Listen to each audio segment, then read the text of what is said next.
At one point in time, Starboy was known as Opium's greatest producer, producing songs such as Control, Fighting My Demons, Yale, Die for Guy, MDMA, Lifestyle, and many more fan favorite hits. But Starboy wasn't just another producer, he was a pioneer of the rage genre and single-handedly crafted Ken Carson's sound. But recently, it seems like something occurred between Ken and Starboy, but it wasn't only Ken that was having issues with Starboy, as he would also refuse to clear a highly anticipated Destroy Lonely song that fans wanted to drop. Overall, leaving fans very confused. Was Starboy upset because Ken once stole his PS5? Was it because he became religious, or did he no longer mess with Opium because they started dissing Yee? Anton Martin Mendo, born on the 22nd of February in 1999, professionally known as Starboy, is a Dutch producer and artist from Amsterdam, Netherlands. Now, after graduating high school, Starboy would move to Tokyo where he met renowned producer Gabe. From then on, Starboy would start working with Japanese artists while also developing his hyperpop EDM inspired sound. In the September of 2019, Starboy would get his breakthrough placement on DaBaby's Bop, whilst also landing a placement with Lil Uzi Vert on Futsal Shuffle a couple weeks later. It would also be around this period Starboy, along with Loso, Gabe, Out of Town and Brandon Finesse and an art dealer, founded the producer collective Hyperpop JP, with them being what some people call the pioneers of the rage genre. Now moving into 2020, Starboy and fellow Dutch producer Out of Town would start working closely with Playboi Carti's first Opium signee, Ken Carson. Ken's second mixtape, Teen X, would drop on the 14th of August in 2020, with Starboy producing 4 out of the 6 songs. If we're being real, Ken having genius Billboard charting producers on his second ever mixtape was a huge advantage, especially with the way they completely influenced and transformed his sound. Now, not only did Starboy and Out of Town direct Ken's sound, but they also produced his biggest hit ever, Yale, currently sitting on over 250 million plays on Spotify. It seemed like the Dutch duo were a match made in heaven for, at the time, nobody Ken Carson. But with 2020 coming to a close, Ken wouldn't release any more music throughout that year and would instead continue developing his sound behind the scenes. Now, I want to add this bit in because it's some funny Opium lore, as known Playboi Carti insiders stated that Ken Carson stole a PS5 from Starboy before they were cool, and Carti had to step up like a father figure to get it back. Now, this was a funny rumor, however fans were quick to disprove it, because the thing is, the PS5 came out in 2021, but Starboy and Ken had already been working closely throughout 2020, so it doesn't add up, as they said he stole it before they were cool when the PS5 came out after they were already friends for a while. Anyways, later that year, Starboy would continue landing big placements by producing 4 songs on Playboi Carti's Whole Lotta Red.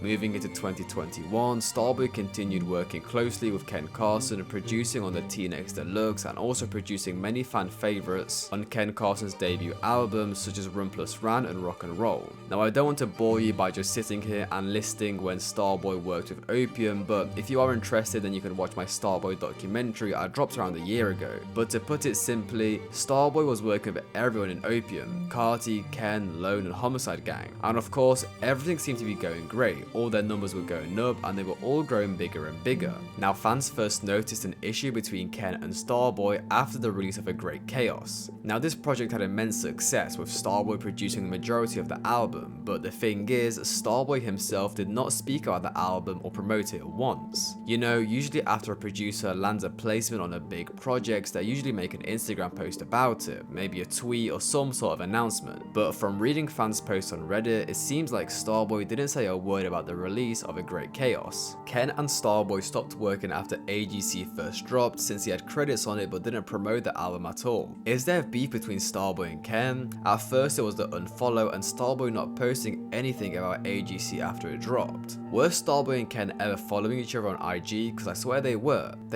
Ken unfollowed him a couple days ago. Damn, hope it ain't what it looked like, because he's still following Out of Town. Star is still following him though. Something deaf happened because Star didn't post one thing about AGC since it's released. Now honestly, these social media antics didn't really grab fans' attentions, as everyone thought that they were still cool behind the scenes. I mean, Starboy barely posts on social media anyway, so him not posting AGC wouldn't be anything crazy. Then him and Ken unfollowing each other, well, again, these things happen all the time with people in the music scene and end up being nothing. As time would go by, we would see Starboy start working more closely with Yee, where he ended up producing 7 songs on 2093, which dropped in the February of 2024. Now, I personally believe Starboy formed a very close relationship with Yeat because 2093 was very similar to Starboy's tape CEO, with CEO being the saying Starboy uses in a lot of his songs and across his social media, which Yeat began using after he started working with Starboy. And then with the fact that Star produced a lot of songs on 2093, with some of the songs on that album sounding like Yeat used tracks from Starboy's CEO tape as references. For example, Write and Set It Off, produced by Starboy and Yeat on 2093, sound exactly like a Requiem for a Dream from CEO. Now my point with this is Starboy became super close with Yeat, and not only Yeat but the people around him, with the likes of Zach Beer and Drake. And now you might be wondering, okay, so? Well, you see, when Lil 88 started calling out Yeat on Twitter with some tweets which Ken Carson and Destroy Lonely liked, it began causing a lot of tension between the Yeat and Opium fan bases, which split the underground in half. As before, everyone was buddy-buddy. Now to put it in perspective, Lil 88 is Destroy Lonely's producer, sidekick, and has been friends with Ken since he was 13. And now he's calling out Yeat, who Starboy is very close with. So to me, it seems like Starboy chose to side with Yeat instead of Opium. So in summary, Lil 88 quite literally burned the bridge between Opium and Yeat. Now later in 2024, Ken Carson would drop his highly anticipated A Great Chaos Deluxe, featuring 7 additional tracks, with Starboy not seen in any of the credits, even though he is Ken's most renowned producer. After the deluxe, Ken would also announce that he will be touring around America with artist 2 Hollis as the opener, which if you didn't know has some sort of beef in the past with Starboy, because fans accuse Starboy of copying 2 Hollis's entire swag and musical style. They both make this heavy production EDM style of music with this 2000s rave aesthetic, if that's the way to put it. Like the best example to show the biting would be 2 Hollis's King of Darkness music video, where he was shooting outside a cathedral of big flashing lights, which released on the 11th of August in 2022, where then Starboy would release a very similar music video for his song Throw Up 2 years later, where he would be seen dancing outside of a cathedral with huge flashing lights, looking very similar to 2 Hollis's video. Now Starboy and 2 Hollis supposedly have beef, as when Starboy dropped his album earlier this year, 2 Hollis would post the infamous Young Thug Boy Slow Down tweet on his Instagram story. So to summarize it all for you, Starboy and Ken were once close, now they have some sort of issues. Starboy didn't promote AGC and didn't produce on the deluxe, and now Ken is taking his biggest op on tour with him. You can see how this could be adding fuel to the existing fire. Then in late August, Destroy Lonely would release Love Lasts Forever, his 3rd studio album executively and entirely produced by the infamous Lil 88, again with no production from Starboy. However, after dropping the initial album, Lone wasn't finished, as he had planned to drop more songs on his website and on streaming to increase his album sales, with one of these songs being a fan favorite grail called Holding It Down, with the song apparently being produced by Starboy. Now as Destroy Lonely was trying to release the deluxe version of Love Lasts Forever on streaming platforms with 3 additional tracks, there was a delay due to allegedly Starboy not clearing Holding It Down, as Lone would tweet out, "Holding It Down going on streaming, we're waiting on Starboy to clear the track, blow him up," to which Starboy would respond sometime later on his Instagram story saying, "I ain't clearing shh," to which he would follow up with, "I'm not clearing anything ungodly for no amount of money. I ain't clearing at Ye, Kanye West, shh either. No one getting swag." This was Starboy stating he will not be legally allowing Destroy Lonely to release Holding It Down because apparently it is ungodly, which I'm presuming is due to the stuff Opium rap about. He would also say, "I ain't clearing at Ye shh either," which I can't say if that's him saying he has already not cleared something for Kanye, or that if Kanye would use his beat in like a future tense. Then he would finish it off with "no one getting swag." So there's a lot of stuff to break down here, and there would also be more information released from people close to Opium, which I'll get into later on. So the first reason Starboy could have not cleared this song was because of the beef Lil 88 started with Yeat, causing Starboy to pick sides with Yeat, so now he won't clear Opium stuff, which would make sense as he also didn't have any songs on the AGC Deluxe. Then with the fact that Ken took 2 Hollis on tour with him, Starboy could have been salty. Secondly, Starboy alluded that he is not clearing anything ungodly for no amount of money, which to me makes sense. If Starboy has now turned to some devout Christian, then cool, you do you, because we all know the Opium aesthetic is living like a demonic degenerate and beating your girl. Fans would also bring up that Starboy's Instagram post from a couple weeks ago where he would simply post Jesus, and when a fan would comment under one of his posts stating that they have seen him liking a lot of posts about Jesus, so it's clear Starboy is taking some kind of Christian route with his life. Now on Starboy's tape that he dropped earlier in 2024, he actually had a song called Ungodly, in which he talks about how certain people and the world in general is ungodly. He said the lines, "Fake people all around, I can't believe I used to think of you highly, nowadays everything's so ungodly." And the truth is, he literally doesn't need to clear anything for money because he already has huge placements that will feed him for the rest of his life. Like literally just 2 months ago in June, he cleared a song for a Korean artist called Young Cook, and it already has 140 million plays, literally in a space of like 3 months. So yeah, he definitely doesn't need to clear stuff for Destroy Lowly or Ken Carson. People also try to bring up the fact that Starboy isn't clearing beat placements anymore because he is trying to focus on his own music. As if you didn't know, Starboy does in fact release his own stuff. He has multiple mixtapes out on SoundCloud, has an album out on Spotify, and even recently had a music video posted by Lyrical Lemonade, which was unfortunately taken down.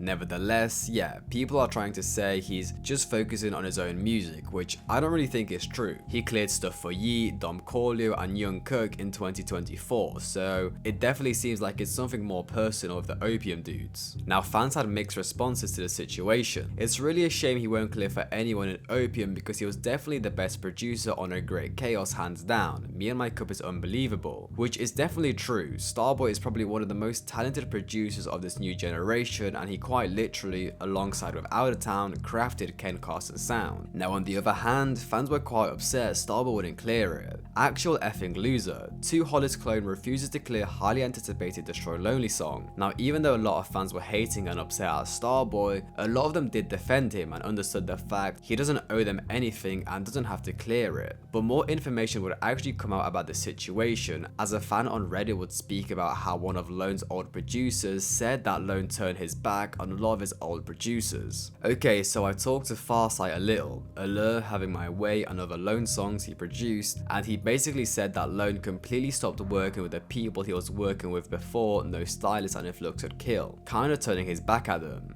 Maybe Starboy feels that way too, I even know, can't find an explanation. Which I guess kinda makes sense, as after No Stylist, Lone quite literally completely ditched a lot of his producers as he switched his sound, but Starboy and Destroy Lonely never had that much work out together anyways. I think Starboy only produced 1 or 2 songs for Lone, so I can't imagine Starboy feeling ditched by Destroy Lonely. But then producer Zodiac would state in an Instagram comment section that Starboy apparently didn't even produce the Destroy Lonely Grail Holding It Down, which confused a lot of fans, as if he didn't produce a song, then why are we waiting on him to clear it? Well, fans came to the conclusion that he actually mixed the song and didn't actually produce it himself. Now after a couple of days of fans panicking, thinking they're not going to get this Grail, some leakers would claim to have the song, and on the 8th of September on Discord, a group buy would open for $5,000 for Holding It Down, where 2 days later the song would leak in full. So overall, there is many theories and reasons why Starboy could have not cleared Holding It Down, and why in general he doesn't want to be associated with Opium anymore. Personally, to me, it seems like it's because of Lil 88 and the way he started the beef with Yee. Hope you guys enjoyed, like, subscribe and comment, and I'll see you guys in the next one.